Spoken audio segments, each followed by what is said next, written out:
Test 2. You will hear a number of different recordings, and you will have to answer questions on what you hear.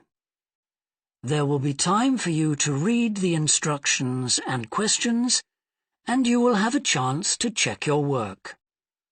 All the recordings will be played once only. The test is in 4 sections.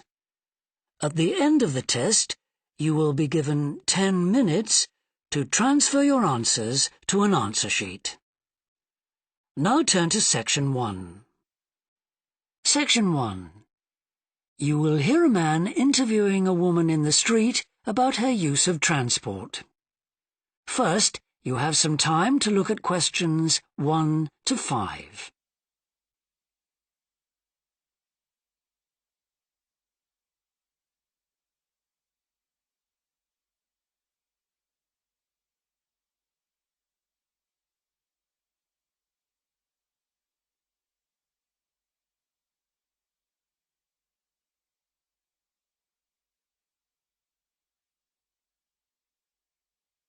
You will see that there is an example that has been done for you.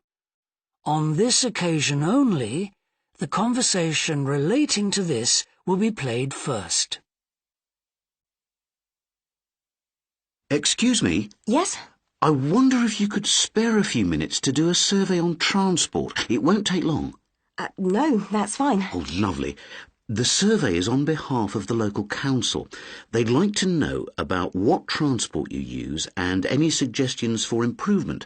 Can I start by asking you how you travelled to town today? Sure, I came on the bus. The woman travelled to town by bus, so bus has been written in the space. Now we shall begin. You should answer the questions as you listen, because you will not hear the recording a second time. Listen carefully and answer questions 1 to 5. Excuse me? Yes? I wonder if you could spare a few minutes to do a survey on transport. It won't take long. No, that's fine. Oh, lovely. The survey is on behalf of the local council. They'd like to know about what transport you use and any suggestions for improvement. Can I start by asking you how you travelled to town today? Sure, I came on the bus. Great. Now, can I get a few details about yourself? OK. What's your name? It's Louisa. Yes. Hardy. Can you spell that, please? Yes, it's Hardie. Great, thanks. And can I have your address?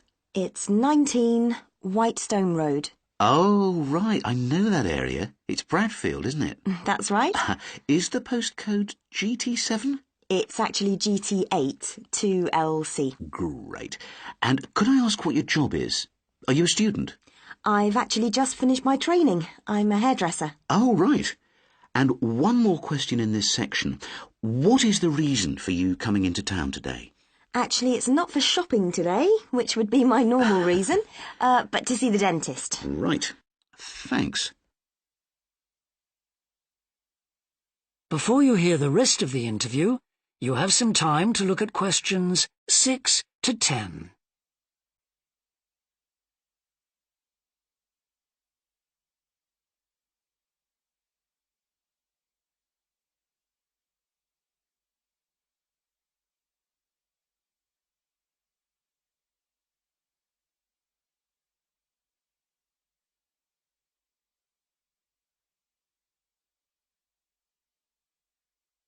Now listen and answer questions 6 to 10. Now, in this last section, I'd like you to give us some ideas about the facilities and arrangements in the city for getting to and from work. Any suggestions you have for improvements? Well, something I've thought about for some time is that when I do walk and I'm doing a later shift, I think the lighting should be better. Yes, good point. And of course, I think it's a real shame they've been cutting down on the number of footpaths. They should have more of those. Then people would walk more. Yes, right. And I don't think there are enough trains. That's why I don't use them. You have to wait so long. Thanks. And finally, I'd like to ask your opinion on cycling. As you may know, there's a drive in the city to get more people to cycle to work. Right.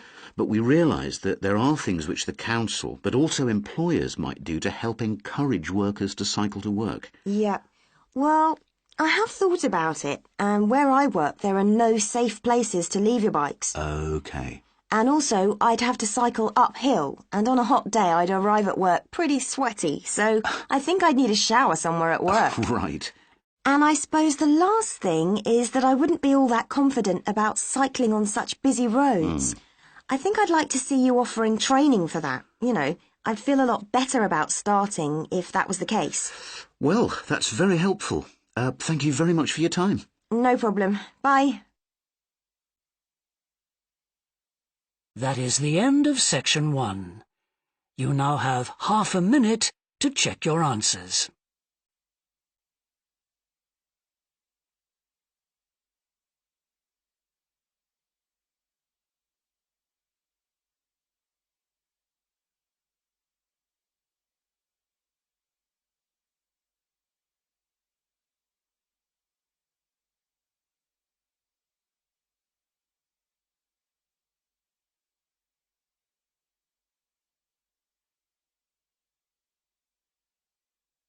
Now turn to section 2.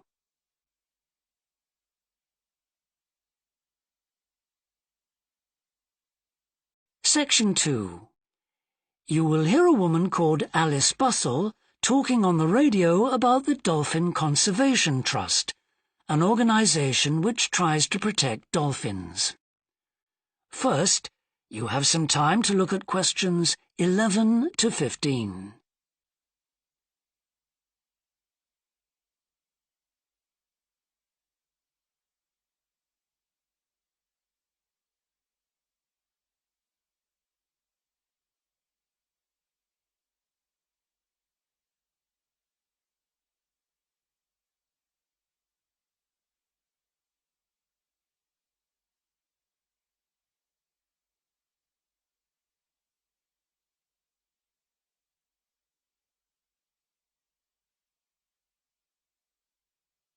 Now listen carefully and answer questions 11 to 15.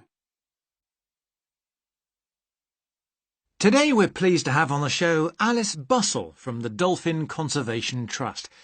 Tell us about the trust, Alice. Well, obviously its purpose is to protect dolphins in seas all around the world. It tries to raise people's awareness of the problems these marine creatures are suffering because of pollution and other threats. It started 10 years ago, and it's one of the fastest growing animal charities in the country, although it's still fairly small compared with the big players in animal protection. We're particularly proud of the work we do in education. Last year, we visited a huge number of schools in different parts of the country, going round to talk to children and young people aged from 5 to 18. In fact, about 35% of our members are children. Oh. The charity uses its money to support campaigns, for example, for changes in fishing policy and so forth. It hopes soon to be able to employ its first full-time biologist with dolphin expertise to monitor populations. Of course, many people give their services on a voluntary basis, and we now have volunteers working in observation, office work and other things.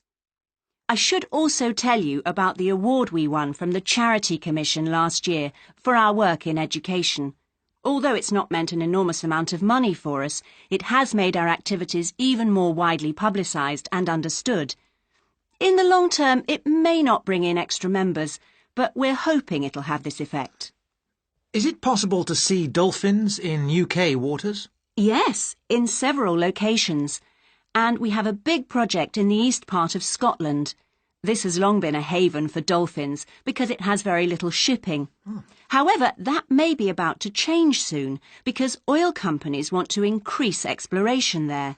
We're campaigning against this because, although there'll be little pollution from oil, exploration creates a lot of underwater noise.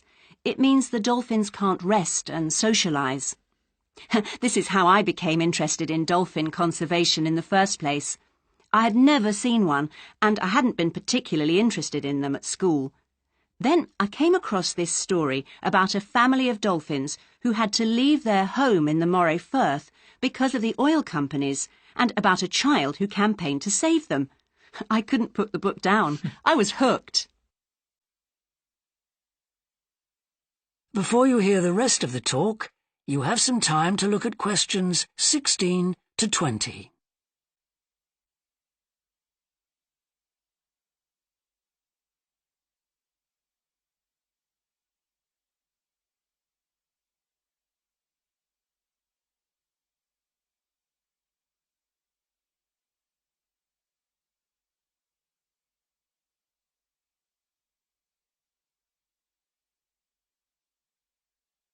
Now listen and answer questions 16 to 20. I'm sure our listeners will want to find out what they can do to help. You mentioned the Adopt a Dolphin scheme. Can you tell us about that? Of course. People can choose one of our dolphins to sponsor. They receive a picture of it and news updates. I'd like to tell you about 4 which are currently being adopted by our members: Moondancer, Echo, Kiwi and Samson. Unfortunately, Echo is being rather elusive this year and hasn't yet been sighted by our observers, but we remain optimistic that he'll be out there soon. All the others have been out in force. Samson and Moondancer are often photographed together, but it's Kiwi who's our real character, as she seems to love coming up close for the cameras, and we've captured her on film hundreds of times. They all have their own personalities. Moondancer is very elegant and curves out and into the water very smoothly, whereas Samson has a lot of energy. He's always leaping out of the water with great vigour. You'd probably expect him to be the youngest. He's not quite. That's Kiwi. But Samson's the latest of our dolphins to be chosen for the scheme. Kiwi makes a lot of noise, so we can often pick her out straight away. Echo and Moondancer are noisy too, but Moondancer's easy to find because she has a particularly large fin on her back, which makes her easy to identify. So, yes, they're all very different. Well, they sound a fascinating group. And how would you go about... That is the end of section 2. You now have half a minute to check your answers.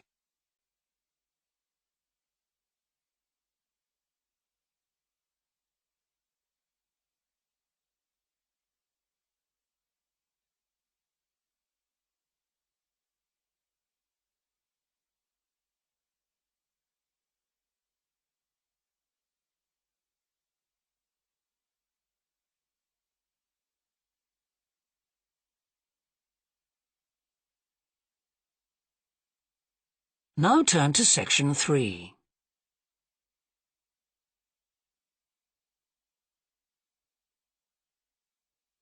Section 3. You will hear 2 anthropology students called Victor and Olivia discussing their joint presentation about a Norwegian explorer called Thor Heyerdahl. First, you have some time to look at questions 21 to 24.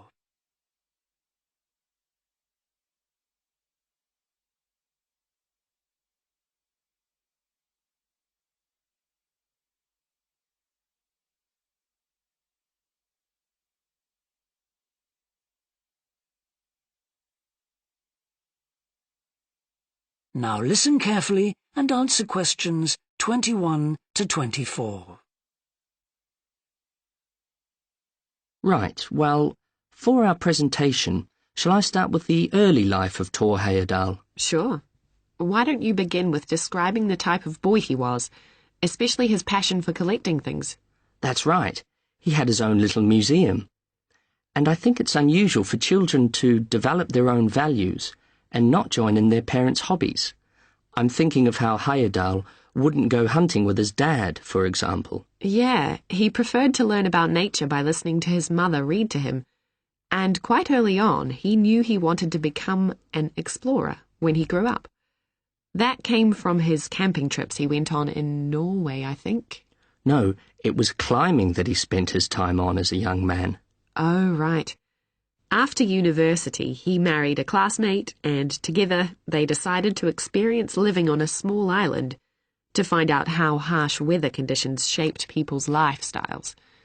As part of their preparation, before they left home, they learnt basic survival skills, like building a shelter.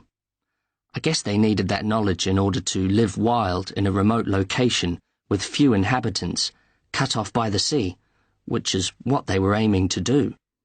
An important part of your talk should be the radical theory Heyerdahl formed from examining mysterious ancient carvings that he happened to find on the island. I think you should finish with that. Okay. Before you hear the rest of the discussion, you have some time to look at questions 25 to 30.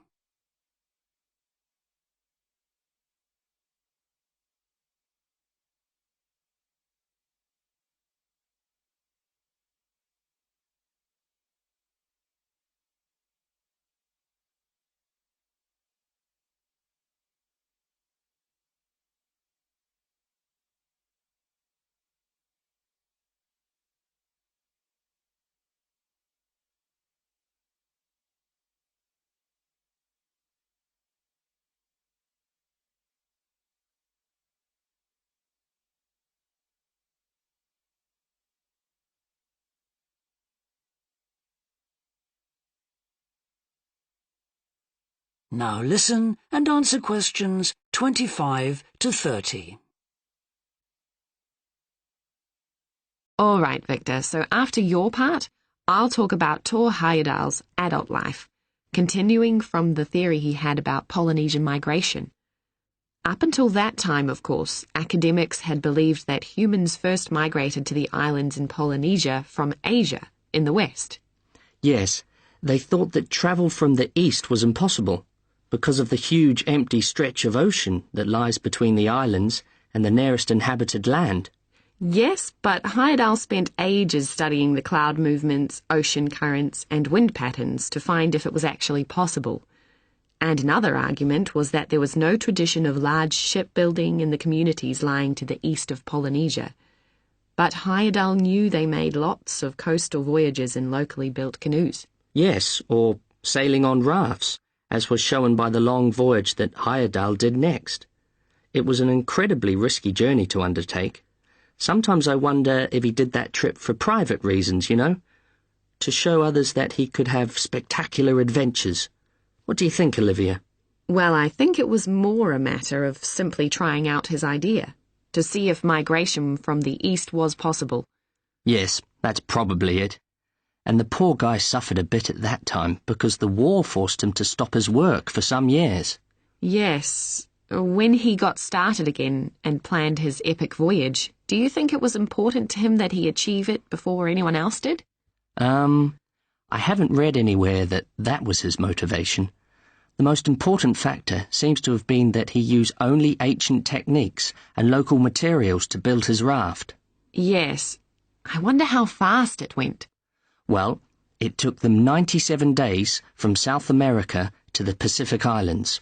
And after that, Heyerdahl went to Easter Island, didn't he? We should mention the purpose of that trip.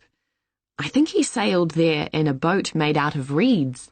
No, that was later on in Egypt, Olivia. Oh, yes, that's right. But what he wanted to do was talk to the local people about their old stone carvings and then make one himself to learn more about the process. I see. Well, what a great life. Even though many of his theories have been disproven, he certainly left a lasting impression on many disciplines, didn't he? To my mind, he was the first person to establish what modern academics call practical archaeology.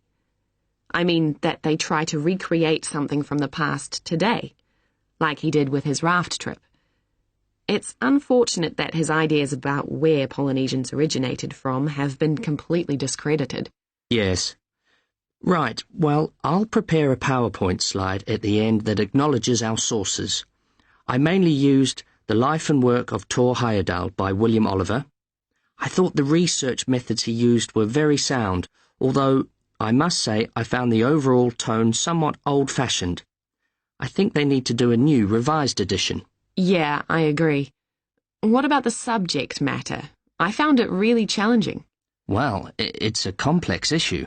I thought the book had lots of good points. What did you think of the illustration? That is the end of section 3. You now have half a minute to check your answers.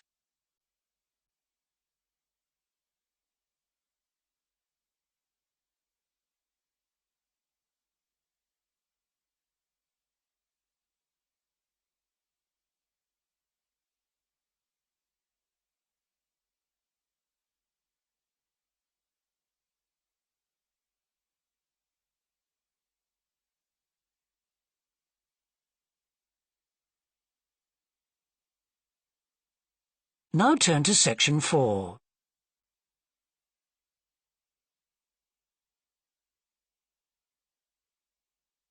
Section 4. You will hear a business student predicting how management might change in the next few years. First, you have some time to look at questions 31 to 40.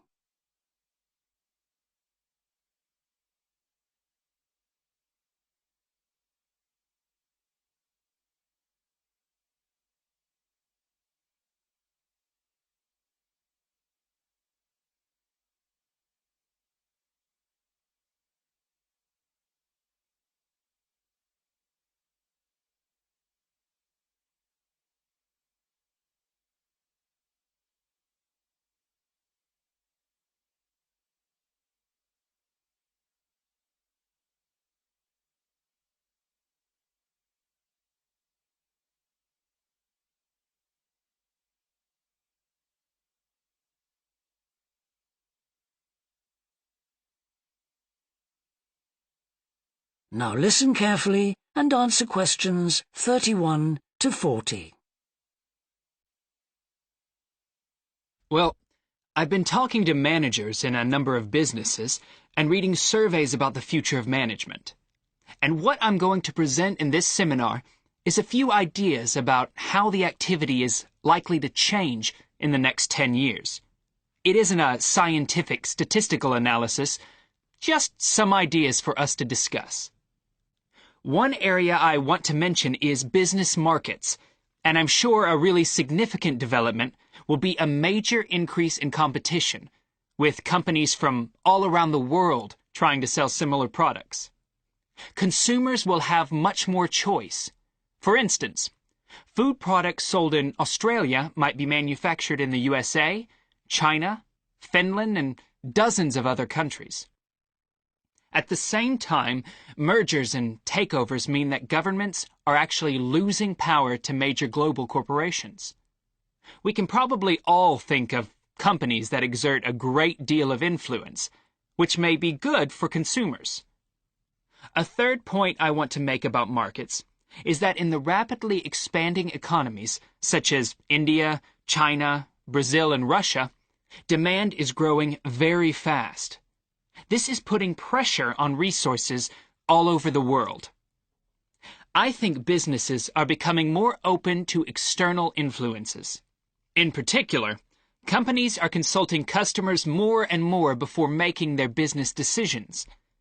Companies are finding out what they want and providing it, instead of making products and then trying to sell them, which is the model of years ago. Another influence is that concerns about the environment will force manufacturers to extend product life cycles to reduce the amount of pollution and waste. And, in some cases, regulation will need to be strengthened. Many societies are much more fluid and democratic, and the structure of companies is changing to reflect that. I think we're going to see a greater emphasis within companies on teams created with a specific project in mind. And when they're completed, the teams will be disbanded and new ones formed. More and more people see work as simply one part of their lifestyle, and not the most important one.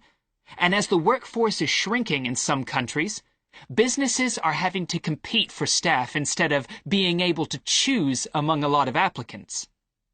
Typical examples that will attract and retain staff are traditional ones like flexible hours and, something that has been made possible by advances in technology, remote working, with people based at their home, abroad, or almost anywhere they choose.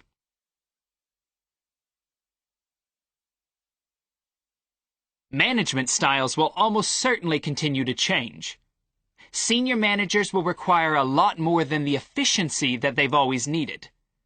Above all, they'll need great skills in leadership, so that their organization can initiate and respond to change in a fast-moving world where they face lots of competing requirements and potential conflicts. In most of the world, the senior managers of large businesses are mainly men in their 50s and 60s. The predominant style of management will almost certainly become more consultative and collaborative, caused, above all, by more women moving into senior management positions. Many of the changes are influenced by developments in the wider economy. The traditional emphasis of business was manufacturing, and of course the service sector is very important. But we shouldn't overlook the growing financial contribution of IP, that is, intellectual property. Some books and films generate enormous sums from the sale of related DVDs, music, games, clothes, and so on. Another point I'd like to make is that although I've been talking about companies, one trend that they have to face is the move away from people working for the same employer for years. Instead, more and more people are becoming self-employed to gain the freedom and control over their lives that they're unlikely to get from being employed. Okay, well, that's all I want to say, so let's open it up for discussion. That is the end of section 4. You now have half a minute to check your answers.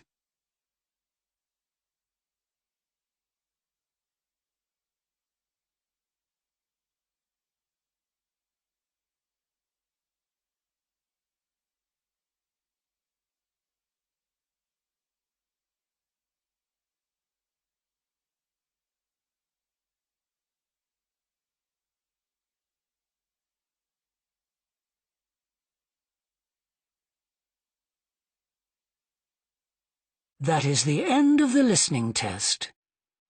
In the Ielts test, you would now have 10 minutes to transfer your answers to the answer sheet.